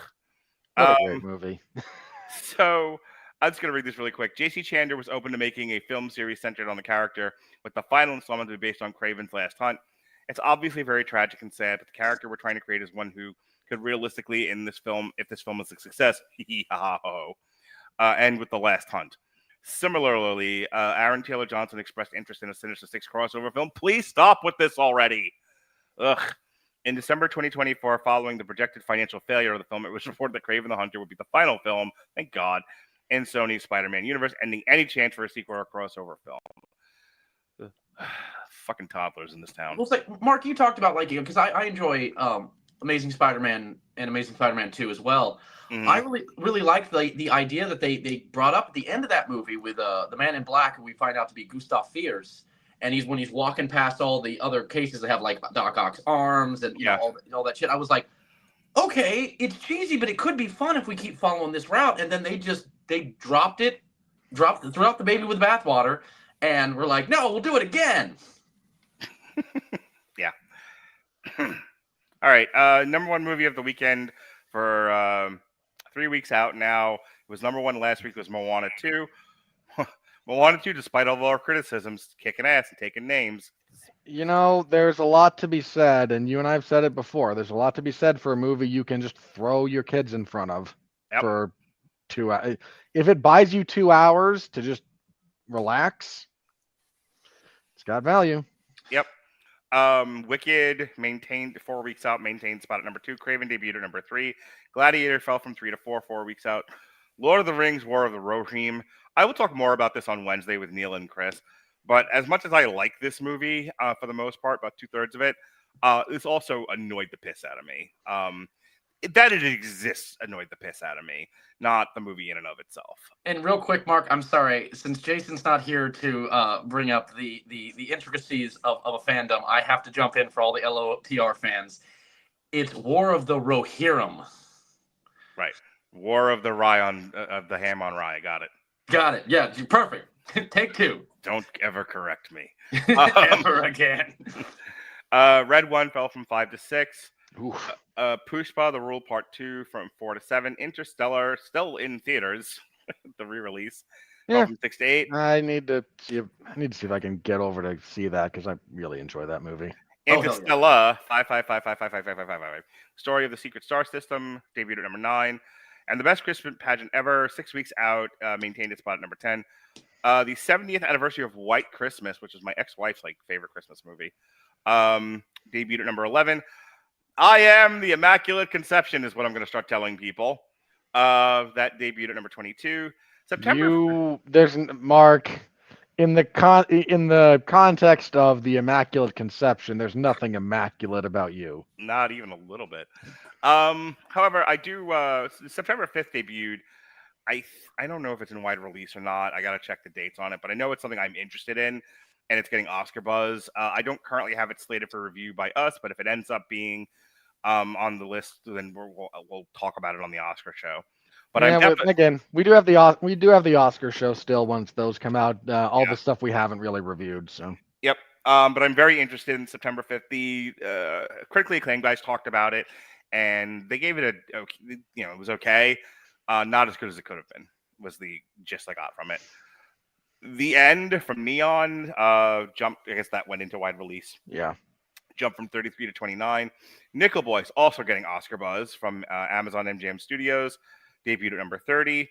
All We Imagine as Light dropped from 28 to 31. The Last Showgirl, which is in limited release right now, will be wide release in January, and we will be talking about it as a part of a triple feature with Anora, which is a Best Picture contender, and Amelia Perez, See Anora. So we'll be looking at all 3 of those. Hang on, who's we on that one? That's you, buddy. I wouldn't mind being part of the Oscar show if you guys want one more person. Just as the slow down, Alexis. Jesus, there's multiple Oscar shows. There's the actual Oscar show, and then there's other triple features that I put together that are Oscar contenders. And one of them, because I really want to talk about The Last Showgirl, but I didn't want to do a damn Hollywood on it. So I figured Robert and I, who's my go-to, my best friend, my good buddy, my very dependable pal, I figured we would talk about Anora, Amelia Perez, and then that would be a good one to put The Last Showgirl on. I don't know why you're grousing about that. As long as they're all streaming by the time we get to review them, we'll be okay, because there's almost no chance I can find a theater in my area having any of those. Anora and Amelia Perez will both be streaming by the time we do this. It's in mid-January. The Last Showgirl will be in wide release in January. Okay, so if I can find it, I'll see it. You should be able to. If not, we'll figure something else out. Again, But if you want to be on that show, Dorian, that's fine. But that's not the Oscar show. The Oscar show is later, getting like closer to the Oscars. I was just trying to throw my hat in the ring because I know usually when we're done with this show, you want to split. So I was like, say it now. Okay. No. Talk to me later. All right, and that's it for the weekend that was worldwide. Moana 2 has shot up to number 4. Yes, it has. It pushed Dune 2 down. Beat Dune 2. It's at 717. Wicked's at number 8 at 525. Venom again, for the record, 9. still don't think Moana 2 catches Despicable Me 4 because that's another $200 million jump. Yeah. But you know what? Moana 2, pretty solid hit for all parties concerned. Yep. Also remember, though, because we've got Christmas coming up, and we know there's several families that don't actually want to spend time with each other, so they're going to take their kids to the theater, and if Moana 2 is still in there, it could make that $200 million jump. I think it's going to be a fist fight between the your brother Feels Bad Man, Lord of the Rings at 5 for the weekend. Yes, sir. I think it's going to be a fist fight between mothers taking their daughters to the sing-along version of Wicked and families taking their children to see Moana 2. So, did anybody else see that commercial for the sing-along of Wicked? It's like it starts off with, finally, now you can sing. Like, they were like almost angry about, like, all right, you fucking nerds, we'll let you sing. Will you calm yourselves? Yeah, now you can sing, assholes. Jesus, you're the bunch of animals in this town. I can't tell you how much the discourse around Wicked has made me really dislike musical theater nerds even more. There's not a lot of people that I really have lost patience. To the musical theater for guy. Jesus. There's not a lot of people I've lost my patience with as a group. My fellow nerds and musical theater kids out there, forgive him. He knows not what he does. I'm just saying I've lost my patience with that, and a lot of people not understanding, especially like some of the directorial choices in Wicked, messing with the song structure and how that kind of ruined parts of it, but that's a whole other thing. Anyway, Wicked, a hit, but I think, Mark, safe to say thus far, it's kind of underperformed relative to expectations. Yeah, they was expected to do $1 billion. It's not doing that. Well, it was expected to do $1 billion by you, not by most people, but no, I think the expectation was $1 billion by Universal. Okay. Well, okay, by a couple of the weird people at Universal, yes. And maybe maybe the selling point on this was collectively Wicked Part 1 and Wicked Part 2 will do $1 billion. That I don't have a problem believing. The two of them together will definitely do over $1 billion. Well, it's currently at 525, and if the second one does as much, if not more, there's your answer. Bob's your uncle. So this weekend we've got Sonic the Hedgehog 2 and 3. Mufasa. 3. And then Mufasa the Lion King. We are going to do Sonic the Hedgehog next week and then Mufasa the following week. I think Sonic is the number 1 movie of the weekend. Easily. Yeah, and I think Sonic is going to be the next big movie to get into the top 5. Whether or not it beats Moana, I don't know. But I can see this getting into the 700 millions. Real quick on Sonic the Hedgehog 3, just for our audience sake of telling them something funny as we leave them. Did you guys see the interview that Jim Carrey did on why he came back to act in Sonic the Hedgehog 3? Because he could play Robotnik's father as well. Well, that's probably part of it, but he literally did an interview because he was going to retire after Sonic the Hedgehog 2, and he was like, well, now I'm going to take it project by project, because, and he paused and went, so I bought a lot of things, and I realized I needed more money. It's a good reason to keep working. It really is. It's definitely my reason for keeping working. I keep buying stuff. I was like, I salute you, Jim Carrey. I keep buying stuff like food and electricity. Right. Again, I just saluted him. I was like, well, way to go, Jim Carrey. Way to go. Hey, you know what? Honestly, I spent way too much fucking money, and the credit card's a little in the red. Good for him. And I hope it works out for him. I have no major problem with like Jim Carrey. I have a major problem with people who are like, I've made a lot of money, but I've spent a lot of money, and now and I'm at a place in my life where I can just pick the projects that I want that are going to pay me a big check. And if they're willing to pay him lots of money to overact, in a silly, video game movie, all power to him. No shade, as Robert keeps saying. They've released some of the behind the scenes footage of the people recording their voice lines for that movie. Mm-hmm. Idris Elba doing it with giant Knuckles hands, like gloves that are like Knuckles fists, is one of the funnier things I've seen in a while. Idris Elba seems like good people. Well, Idris Elba. What did I say? I don't know. I'm tired. Eldritch, whatever. Eldritch Abomination. Yeah. Gonna be laughing about that now for the rest of the night. It's good. I need to laugh. All right. Speaking of I need to laugh, here it is, the critical review.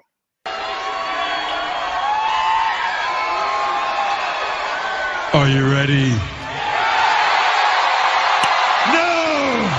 I said, are you ready? No, God! No, God, please, no! No! No! No! Well, speaking of Eldritch monsters, 14% rotten by their critics and 70% on the fan part, the fan meter. Oof. That's really depressing because yesterday it was at 17%. Top critics, it's 12, and then all critics is 14. All audience is 71, verified audience is 73, and the AI writes. Hang on, just for the record, when the audience score is only in the 70s, that's a really bad sign. Oh look, Nosferatu is at 94%, and Baby Girl, which I'm really excited about, is at 89%. I'm gonna have to make time to see Nosferatu before we're gonna review it. Not just before we review it, but like non-trivially before, because there's a decent chance it winds up in my best of list for the year, so I have to see it before then. Even just for the trailers, unless he really drops the ball. I think, yeah, I agree with you, Robert. Sorry, Mark, go ahead. I'm super excited for Baby Girl, and I want to see that before I have to start doing my top 10 list because I think that's going to make my top 10. I haven't seen anything about that one, so I might have to find a trailer for it. It's a new Nicole Kidman movie, like a May-December thing going on. It's like hypersexual. It's pretty cool looking. It's definitely in my wheelhouse. I'm not suggesting we review it because I love you. All right, speaking of I love you, claiming no trophies. Ow. Are you okay? This movie made me hurt myself. God, we need that Spider-Man meme where it's like your movie gave Spider-Man cancer. Claiming no trophies. Derheap! With its rote story and shoddy special effects, Kraven the Hunter turns out to be a paper tiger. Bad AI. Bad AI. Good God. It's like, if you're going to let the AI write it, can you at least grammar and spell check yourself before you post it? Kevin Marr of Times UK top critic. Don't believe the bad buzz. This comic book adaptation is a goofy delight. No, believe the bad buzz. Believe us here at the W2M network. We're the ones who bring you the truth. Here's the thing about that. Like, okay, here's why that guy had a good time with this. He's implying a level of goofy campiness to this that should be endearing, that is not actually present in the film itself. Sorry. All right, Mark, who are you marrying me off to this time? Patrick McDonald of WBGR-FM has... Sorry. Take two. Have everyone forgotten the English words? Yeah. Do you even English, bruh? Has everyone forgotten these are comic book movies? I guess I read a different... Are you from Russia? No, past tense. I guess I read a different era. Its predictability is killer. But with daddy issues Brover's brought, a mysterious villain, and Ariana DeBose not singing and dancing, it has the heart of a lion, literally. This is beyond pathetic. Like, that should be on your tombstone, sir. That's how bad that is. I feel like from the two reviews we've gotten so far, like, everyone hated this movie so much that they literally just went to ChatGPT, typed in, like, this is what the movie is, how should I review it? And whatever popped up, they didn't even look. They just copy-paste, I'm going to get drunk. Yeah. There's like a whole bunch of reviewers at a bar going, "Why did I pick this job? I was gonna be a bioengineer." Really, the people who do this, who review these things professionally, are like, why can't my crappy movie script get optioned off when Kraven the Hunter's being made, and now I have to go whine about it? It's like that old Patton Oswalt joke where he's like, I've optioned all these scripts off, and there's days I just want to quit. But the guy who wrote Deathbed, the bed that eats people, got funding. Yeah. Russ Simmons of KKFI FM, Kansas City. I'm going to need you to go to this guy's house and hit him with fish, Dorian. Okay. On it. It left me craving something new.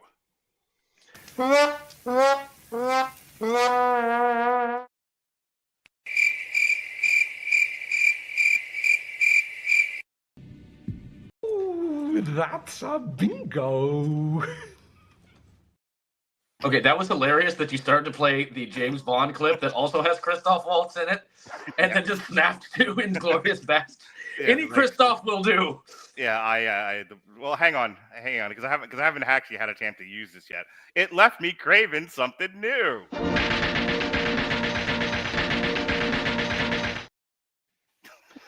Yeah, anyone That who edit sees brought it, to you by Frankie Pictures. We apologize. anyone who knows this guy, please do hit him with a fish. And don't tell him why. Preferably a sturgeon. Walk up, slap him with a fish, stare him dead in the eyes, and go, "You know what you did," and then walk off. Kane Noble Davies of Film Inc. Australia. A fun little leopard print action crime flick. You do not know enough, nor have you suffered through enough terrible action movies to have found the joy in the type of thing you're accusing this of being. It is not. Oh my God, I just Carpetbagger. remembered what this movie made me think of. It felt like somebody watched Barbed Wire with Pamela Anderson and went, if we use Kraven the Hunter instead of Pamela Anderson, and put it in the junk, because that's what it felt like. Sorry, when you said leopard print, it finally snapped in my head. I am so sorry. Keep going. We did an on trial for Barbed Wire. Guess who defended it? Who? You, Mark. Of course you defended it. It's You'll defend always- anything. It's always me, James. The author of all your pain. Yes, the author of all of Robert's Pain. El Marino Most, not all. of Flickering Myth. It's easily the best Sony superhero movie since Venom. No. I mean, low bar to clear, but... Okay, hang on. Hang on. There's so much to sink your teeth into, you'll be thrilled by the amazing animalistic action. No. This guy's trying to get a job at Sony. He's got like a stack of scripts and it's like, this is my moment. One, yeah, that's an impossibly low bar to clear. Two, I'm not sure this is better than Madam Web. Robert, that pause there felt like you had like a small aneurysm and just swallowed it down and tried to keep moving. It wasn't small. Whitney Seibold, best friend of the show, Whitney Seibold, the slash film. There is no presumption that fans will be interested in long-form myth-making and sequel teasing remain light. This allows Kraven to be stupid on its own, and in a weird way, that's a relief. We're free! I love Celebrating this movie as nothing but the death of this Sony Spider franchise. That's where a lot of people are coming from with this. Like, they're just happy it's over. Yes, that's what I'm about to say. It's like, it feels like they're happy that it's dying. So it's like kind of like that Joel Schumacher thing where we hated him right up until he died. And then we're all like, honestly, and thinking about it, good shit was done. And even Batman and Robin, it had its problems. He tried to make something beautiful. But we only said that after we knew he was dead. Speaking of dead, Major Chambers of Big Gold Belt Media. Entertaining violence with no slack on brutality. Jaw-dropping in every sense. Well, my jaw dropped, but mostly because I was asleep. While the plot isn't airtight, unexpected comedic moments hit surprisingly well. What comedic moments? Comedic moments? There's no comedy to be found in this pile of dreck. And just no. So for people who have been with us for the almost 2 hours that we've been talking, first of all, we appreciate you watching our review. I always appreciate the people who tune in for the live audience portion of this and are interested in what we have to say. And if you're actually like taking what we say seriously and going on like recommendations, look, I know like 4 or 5 of my friends who are going to listen to this and going, "Why do you guys hate fun?" And I want to punch those people in the dick. But to their point, I think most people will have an okay time watching this. I wouldn't recommend going to see it in the theater, but when it's available to watch as part of your streaming package, wherever I think it'll probably end up on Netflix. When the little thing shows up on Netflix, it says you're now available as Kraven the Hunter. Give it a watch. Most of you people who are not like harsh critics are probably gonna like it just fine and wonder what we were so angry about. And I'm gonna remind people, when you're not thinking about a lot of these movies, they're just fine. However, a lot of them don't stand up under the weight of any kind of scrutiny, and that is what we do here for 2 hours.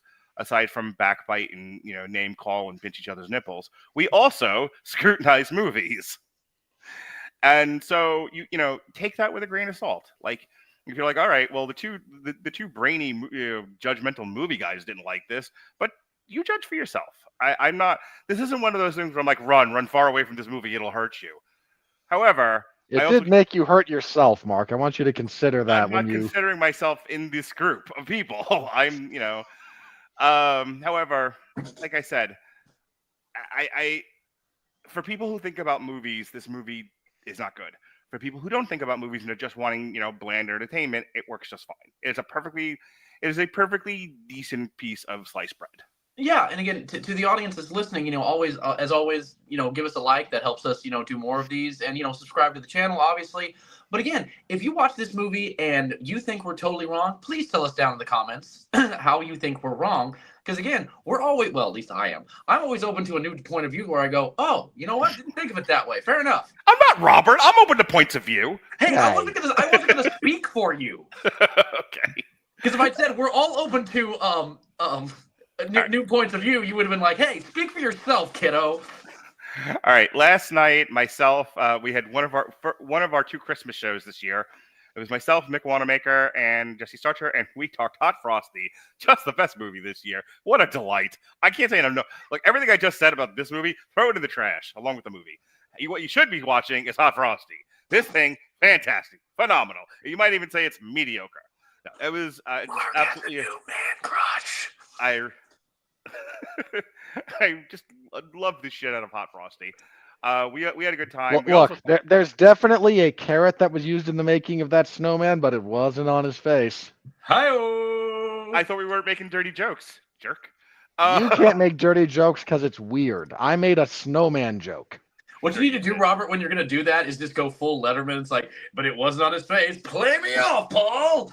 I'm going to send him a golf club. What is this for? It's for you to do that. Hi-yo! You make a joke. Anyway, we also talked about Lindsay Lohan's Christmas movie, Our Little Secret, and then Jack Black's new movie on Paramount Plus, Dear Santa. One of those is really bad.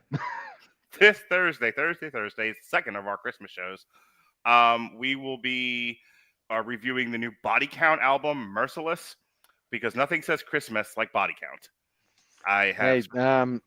My favorite Christmas song is, in fact, The Night Santa Went Crazy, so I'm all for a good body count associated with the holiday season. So that's what's going on this week. I think tomorrow, Dorian, you, and Lexus are doing The Penguin. Is that, if I remember correctly? Yeah, that is correct, yes. Okay. And then Wednesday, I have to talk about this movie again. I couldn't convince them to not do this, but I will be on Movies That Don't Suck. I just wanted to talk about War of the Rohirrim, War of the Rye Sandwich. And they're like, well, we want to do Kraven the Hunter. And I'm like, ugh, fuck my life. So I will be on Movies That Don't Suck talking yet again Kraven the Hunter and Lord of the Rings, War of the Row Your Boat. Next week.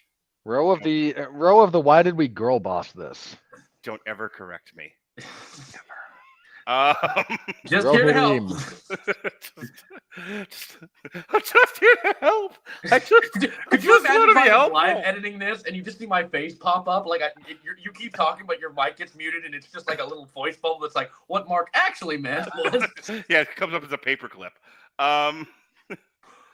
That's a word joke, everybody. Anyway, no, I got it. I was there with you. Next I just week, didn't laugh because it's not that funny. alrighty. Next week, myself and Jesse will be talking the next 4 volumes of the Sons of Anarchy comic. And then we got Sonic the Hedgehog. Then my kids and I are doing an alternative commentary on Christmas Eve for The Merry Gentleman. I checked the parenting guide this time. I checked it. I was going to say. It's a perfectly good PG movie about a male strip show saving a small town at Christmas time, which is exactly what you want to watch with your children. Dude, if you're going to do that, just show them the full Monty. I mean, the movie, not the euphemism, the movie. I swear to God, if one of your children, A, takes over the world, or B, becomes a serial killer, I'm going to be the guy on the news going, saw that coming. Let me tell you about this idiot and the Merry Gentleman. And Crackoon.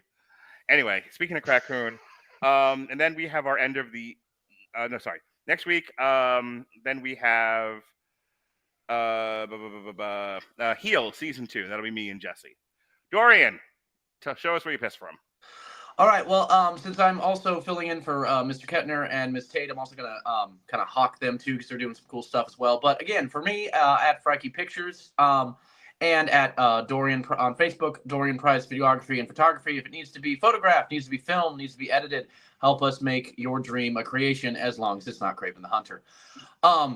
But I also want to give a huge shout out to Mr. Matt Kettner, who has been wanting to be on this show a lot more, but unfortunately his work has he's the best at what he does, and that's his bad luck. But he himself is a very accomplished writer and is working on some really good plays that should be coming out in 2025 is the hope. We have no definitive date yet, but I did want to salute him for that. And obviously, since I'm also filling in for Shay, until the next time she's on here, Shay Tate at Tate FX is your go-to thing in the Kansas City metro area for prosthetic makeup and makeup in general. Check them out. They have really great stuff. So for all three of us, till the next time we see you, Merry Christmas, Happy Holidays, Happy New Year. Don't kill anyone unless they deserve it. Speaking of deserving to kill people, Robert Winfree, your plugs in less than 4 minutes. That's a dangerous way to describe me these days, Mark. With the world and the state that it's in. Well, also with the fact that Robert's, when you say less than 6 minutes, with the chair he's sitting in, I'm just expecting him to the lights to go down, him to lean over and go back in 66. That's tempting. I haven't slept in more than 5 hours in over a week. Finish up. Yes, sir. Is what I told him. Land the plane. So I cover mixed martial arts and professional wrestling over at 411mania.com. WWE SmackDown on Fridays, UFC events on Saturdays. This last Saturday was the last UFC event of 2024. And you know what? Pretty good event. Some really nice finishes came out of that. So give my report a read over there. I also host the 411 Ground and Pound MMA podcast, which had our last episode of the year. Went live earlier today. So listen to that. It's a review of that event, a little bit of the news, and then, you know how that goes. So the next UFC event is January 11th, and it is a terrible card. Truly terrible. I'd rather watch Kraven the Hunter twice than watch that 6-hour nonsense. But, well, oh, Jesus. It's not good on paper. It's really bad. So noted. So the MMA podcast will be coming back on the 5th of January to preview that and also do some of my year-end stuff. Be back next week for Sonic the Hedgehog 3, which I'm actually kind of looking forward to. It's the last movie all year that I get to say that about for our reviews. See, everybody, Robert doesn't hate everything. You just heard it. Then there's Mufasa, where, everyone thinks Robert's going to be the one that takes himself out on the podcast, but I don't think I'm going to get through that one. Yeah. I'm going to teach my son how to powerbomb me. He's going to be like, here's Mark's review. Here's my dad's review of Mufasa the Lion King. And it's just, get the table. No. Since it's Lion King, we got to put you off like a cliff and have either your daughter or your son just grab your hands and go, long live the king. And just toss you off. What we need to do is Photoshop your son onto the Undertaker and you onto Mankind as he throws him off the Hell in a Cell. I'll take it. All right. That's going to be rough. Yeah. All right. So, for Dorian Price, who was nice enough to fill in for his girlfriend and Shay Tate,